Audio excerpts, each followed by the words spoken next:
क्या 7 अक्टूबर को कतर नहीं, तुर्की में बैठा था हमास का चीफ इस्माइल हानिया।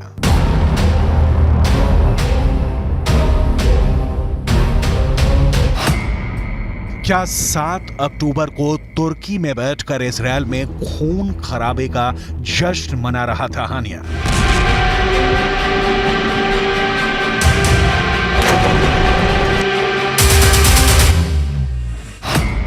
क्या तुर्की की जमीन से रची गई थी इजरायल पर हमास के हमले की साजिश?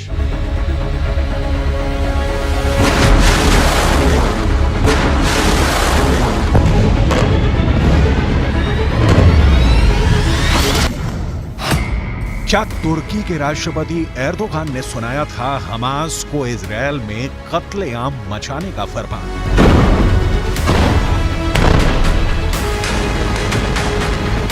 इन सवालों ने अमेरिका से लेकर ब्रिटेन, फ्रांस और जर्मनी समेत दुनिया के 31 देशों को हिला दिया है।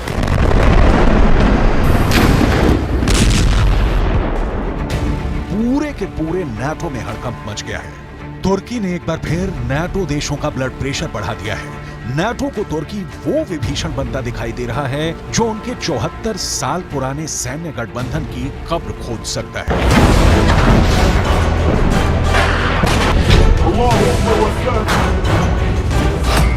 तो क्या इजरायल की जंग नाटो के टुकड़े टुकड़े कर दी?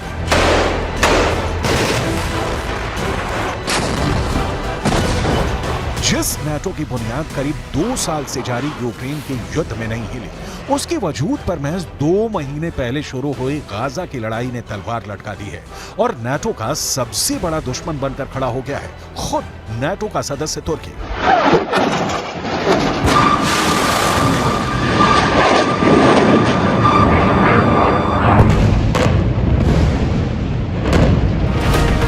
तुर्की इस जंग में खुल्लम खुल्ला हमास के साथ खड़ा है और इजरायल पर आग उगलने में लगा है। अब खबर यह है कि अंतर्राष्ट्रीय मीडिया में चल रही कुछ रिपोर्ट्स में कहा जा रहा है कि 7 अक्टूबर के दिन जब हमास के करीब 3000 लड़ाके इजरायल में घुसे थे, उस दिन हमास का चीफ इस्माइल हानिया तुर्की में बैठा था, जबकि अब तक ये माना जा रहा था कि हानिया कतर में छिपा हुआ है।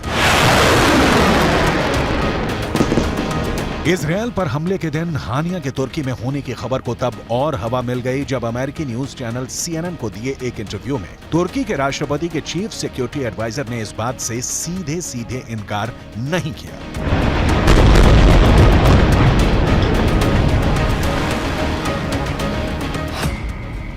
उन्होंने इंटरव्यू में कहा कि वो नहीं जानते कि 7 अक्टूबर को हानिया कहां था।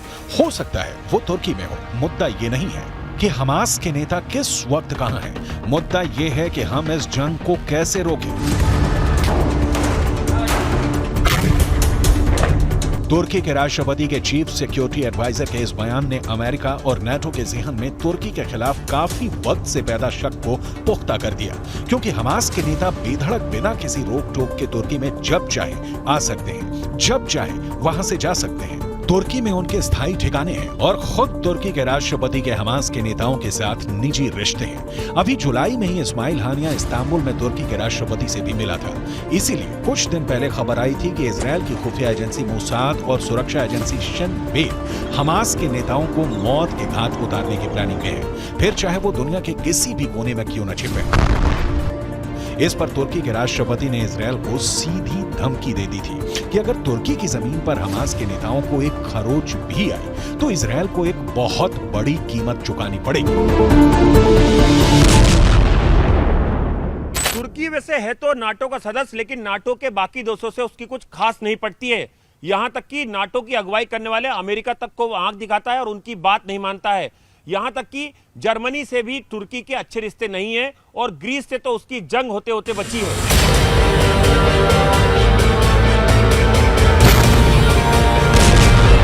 नाटो देश जो रास्ता पकड़ते हैं, तुर्की उससे बिल्कुल उल्टी चाल चलता है। यूक्रेन के युद्ध में भी तुर्की ने यही किया। नाटो देशों ने रूस पर प्रतिबंध लगाए, मगर तुर्की ने रूस पर प्रतिबंध लगाना तो दूर, तुर्की के राष्ट्रपति ने पुतिन से रिश्ते भी नहीं तोड़े और रूस से गैस खरीदनी भी जारी रखी। अब गाजा की जंग में भी तुर्की का स्टैंड नाटो के स्टैंड से बिल्कुल अलग है।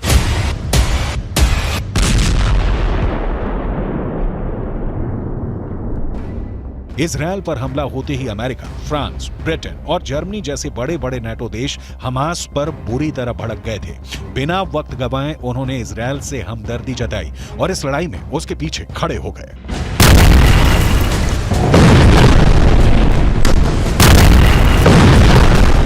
हमले के चंद दिन के अंदर अमेरिका के बाइडेन, फ्रांस के इमैनुअल मैक्रों, ब्रिटेन के ऋषि सुनक और जर्मनी के ओलाफ शॉल्ज इजरायल का साथ देने, उसका हौसला बढ़ाने के लिए सीधा इजरायल पहुंचे और हमास को मिट्टी में मिलाने की कसम खा ली। मगर तुर्की के राष्ट्रपति रेजेप ताइप एर्दोआन ने तो इजरायल को ही आतंकी देश बता दिया है। वो इजरायल पर तमतमाए हुए हैं। इजरायल के प्रधानमंत्री बेंजामिन नेतन्याहू को गाजा का कसाई बुला रहे हैं। एर्दोआन तो यहां तक कह चुके हैं कि नेतन्याहू ने गाजा में जिस बेरहमी से मासूम लोगों को मौत के घाट उतारा है, उसके लिए इंटरनेशनल क्रिमिनल कोर्ट में उन पर युद्ध अपराध का मुकदमा चलेगा।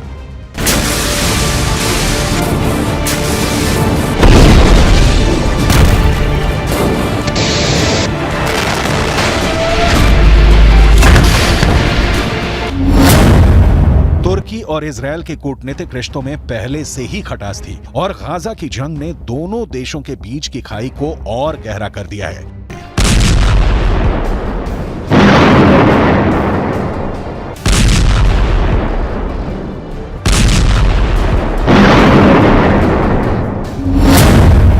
अमेरिका ने हमास को आतंकी संगठन घोषित किया हुआ है, मगर हमास तुर्की का दोस्त है। दोनों के रिश्ते बरसों पुराने हैं। तुर्की में मुस्लिम आबादी बहुसंख्यक है और फिलिस्तीन भी अरब मुस्लिम है और खुद तुर्की के राष्ट्रपति एर्दोआन तो फिलिस्तीन के कट्टर समर्थक रहे हैं। उन्होंने हमेशा फिलिस्तीन की अलग देश की मांग का समर्थन किया है।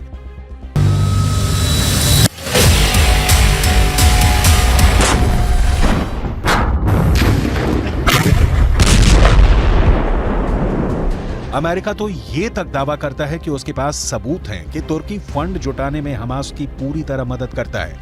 इस वजह से अमेरिका तुर्की पर हमास के रिश्ते तोड़ने का जबरदस्त दबाव बनाने में लगा है, मगर तुर्की के सिर पर तो जू तक नहीं रेंग रही है। उल्टा तुर्की हमास के लड़ाकों को फिलिस्तीन की आजादी के लिए लड़ रहे स्वतंत्रता सेनानियों का तमगा दिए बैठा है।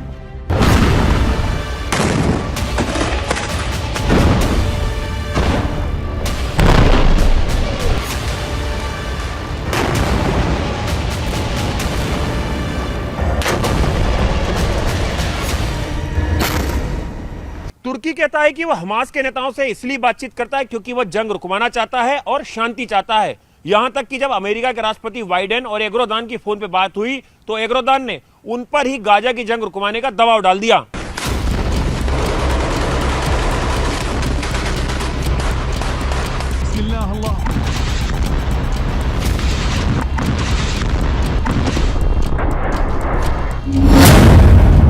तुर्की के इन्हीं तेवरों ने अमेरिका और नाटो के सिर में दर्द किया हुआ है। इसलिए सवाल यह है कि फिर भी अमेरिका तुर्की के आगे बेबस क्यों है? क्यों वो तुर्की के नखरे सह रहा है? तो ये बात है कि अमेरिका और नाटो का तुर्की के बिना गुजारा नहीं और तुर्की उनकी इस मजबूरी का फायदा उठाने में लगा है। दुनिया के नक्शे पर तुर्की की लोकेशन उसकी बहुत बड़ी ताकत है। तुर्की नाटो देशों के दक्षिण पूर्वी बॉर्डर पर है, यानी यूरोप के आगे पश्चिम एशिया और भूमध्य सागर तक नाटो और अमेरिका की पहुंच बनाने के लिए तुर्की अहम जरिया है। तुर्की नाटो के लिए काला सागर में घुसने का भी रास्ता है और रूस को घेरने के लिए काला सागर बेहद जरूरी है। और फिर तुर्की नाटो का वो सदस्य है जिसके पास अमेरिका के बाद इस मिलिट्री अलायंस में दूसरी सबसे बड़ी सेना है।